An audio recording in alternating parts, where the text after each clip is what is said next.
Brothers and sisters, great to be with you. Come in, come in, come in.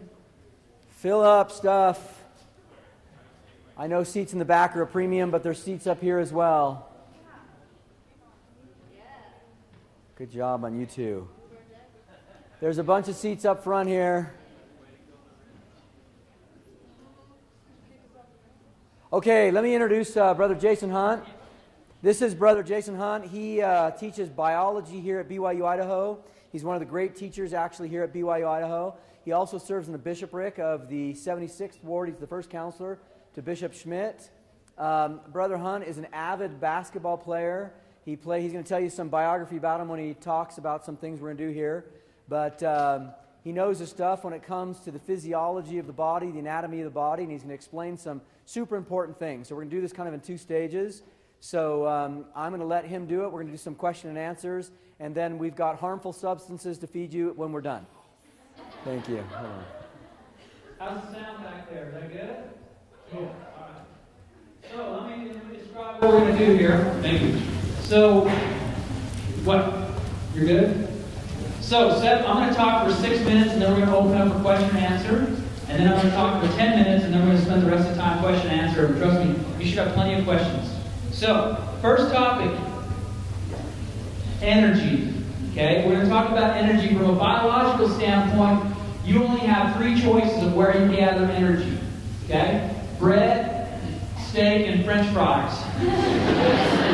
But in other terms, carbohydrates, proteins, fats. That's the only way your body can get energy. So there's a big question that remains then: how does that work? If those are the only ways you can get energy, how does caffeine work? Well, we're going to show you, okay? So, briefly, there's 3 sources of caffeine. There's more than that, but these are the 3 major ones, okay? So, right here we have our typical coffee beans. That's where our major source of caffeine is. Down here we have a root, kind of a berry. It's called guarana. That's another source of caffeine. And then we have chocolate. It's not necessarily named caffeine, but it's called theobromine. Now, when you consider the potencies, how effective these are, caffeine and guarana are essentially the same thing. They do exactly the same thing in the body, where theobromine also is a type of caffeine, but it's far less effective, which is a good thing, because chocolate is the nectar of the gods. Okay, so let's talk about the brain. Okay. So how does the brain work? Well, you have some tiny worms in your head that communicate. These are called neurons. They look like worms with squished heads, but this is how it works. These neurons communicate to each other. So let's blow up those neurons. You have a set of neurons in your brain that when they start signaling to each other, when this one turns on and tells this one to turn on, the result is you feel tired. Okay? So let's blow it up even further. So here's the same thing. Here's a neuron. Here's another one. So how do they communicate to each other? They use little yellow circles. So this neuron releases little yellow circles that go to this neuron, and what happens is, well, we can actually name them something, call them adenosine, but we don't care. We don't want to teach you too much because then your dating life goes down the drain. The smarter you get, the less you date. So let's just stick with, I know it's terrible, let's just stick with little yellow circles. That's why all of us professors, we got married way young, because you get too educated, you become nerd-biddle. So here we go. Little yellow circles called adenosine. Now let's show you what happens. So these little things have Pac-Man on them. And the little yellow circles can go and interact with Pac-Man. Watch the animation. Alright. So when the little yellow circles interact with Pac-Man, then a little yellow arrow fires, and that sends a signal. And that's how you turn on these neurons. You got it? Now, let's check out what caffeine does. So caffeine is here. Caffeine's a chemical. You ingest caffeine. What happens is caffeine goes to Pac-Man, and Pac-Man can't chew on it. It doesn't work. It shuts the system down. There's nothing that signals, which is very interesting for Pac-Man because now you don't feel tired. So it's kind of a paradox. It's not that you don't have energy, it's that you don't feel energetic. You don't feel tired because it's blocking them. So we need to get some seats. We got to move in. Look at all these poor people that don't have seats. Your seat's up here. Okay? So recap. You have little yellow circles, they normally interact with Pac-Man. If you have caffeine, they can't interact so you don't feel tired. But here's something interesting that the body does. Okay? There, they don't work. The body has signals. They come back and they check on stuff. Your body's amazing. It says, hey, we got a lot of yellow circles being released, but we don't have anything happening downstream. What's the matter? So you send a signal back here and the body says, oh, we must not have enough receptors. So we add more Pac-Man. Then something happens. The caffeine wears off. Now watch the signal. Whoa. Boom. Now you feel really tired. Okay? And that's how the system works. So, believe it or not, that's all you're getting on caffeine. Now we want to hear your questions. So we've got a lot of video cameras that are recording, so I'm going to point you out and repeat your question. Okay? Yes, sir. Is there any, besides long-lasting effect becoming, I don't know, anyway, is there any negative effect that caffeine can have on you during the time that you're taking it?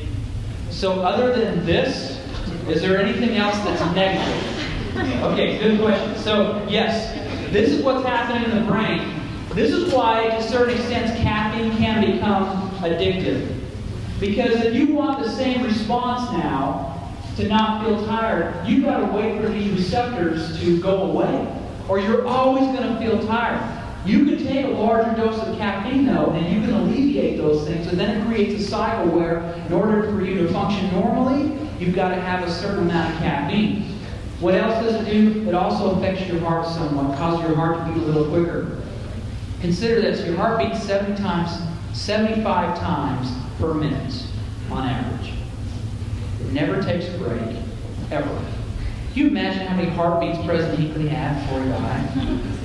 And then if you exercise and increase, that's a lot of heartbeats. So you don't want to wear out your heartbeats.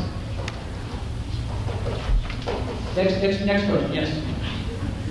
How long does it take for the extra Pac-Man to go away? How long does it take for the extra Pac-Man to go away? Well, let's answer that question by not responding to that question first. So first, how long does it take for these little Pac-Mans here to be generated? So caffeine is measured in milligrams.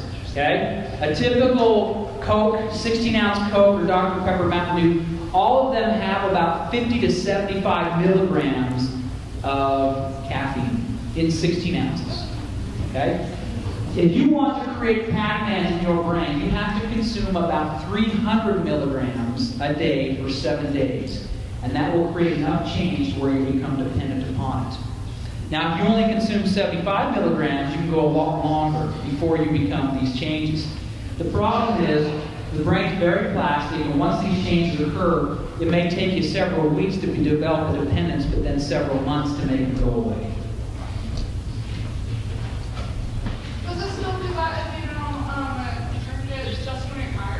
So does it still do that if you only drink it when you're tired? Depends on if you're tired every single day and you drink it on a regular basis, you'll exhibit changes. But once a year when you're driving home to see mom and it's 2 in the morning, no.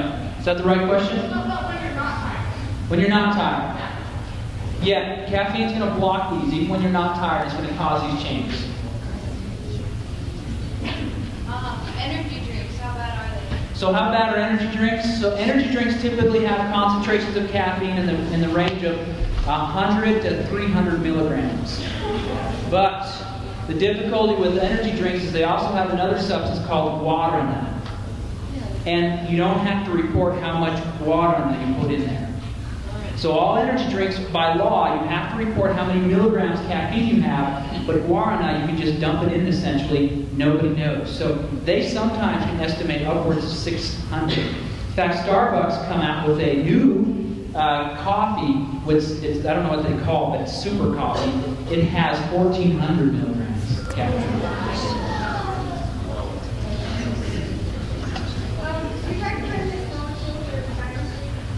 I didn't hear us say. Do you recommend this molecule for time?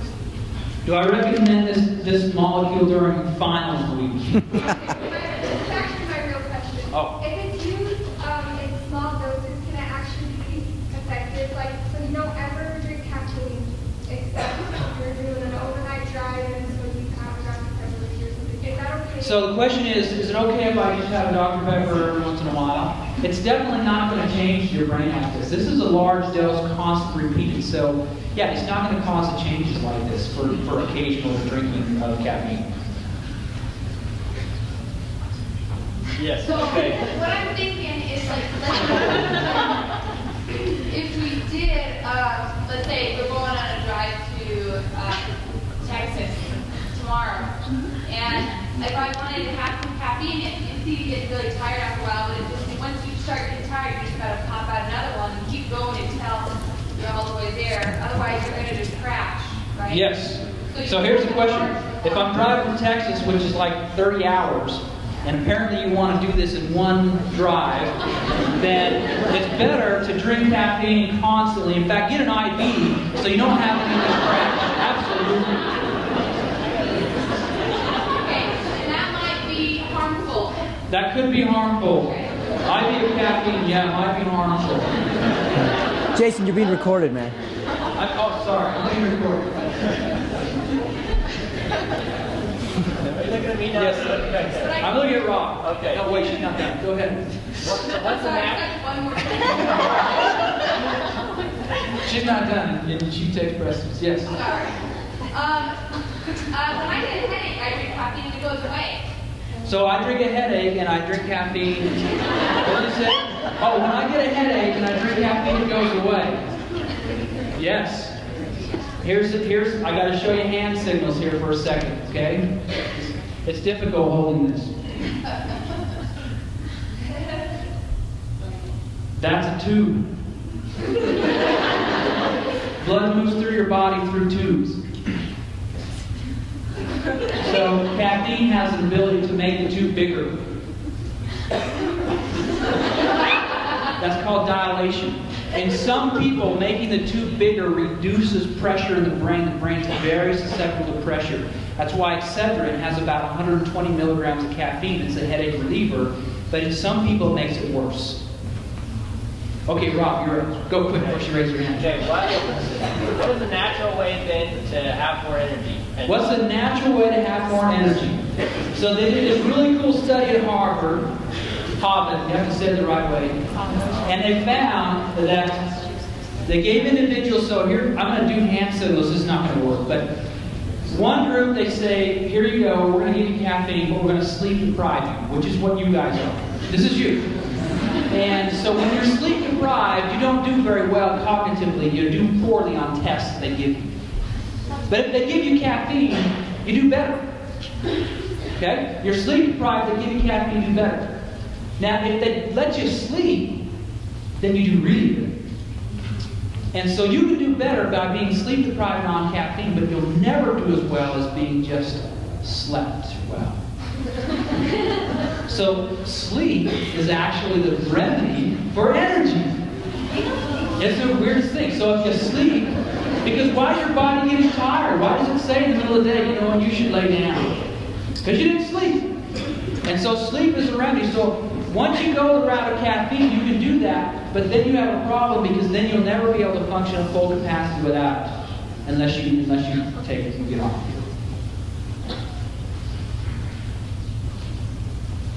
Okay, next question on that then. Okay. So if I'm really far behind in my sleep, how long do I need to have a good 8 hours of sleep until I'm going to catch up?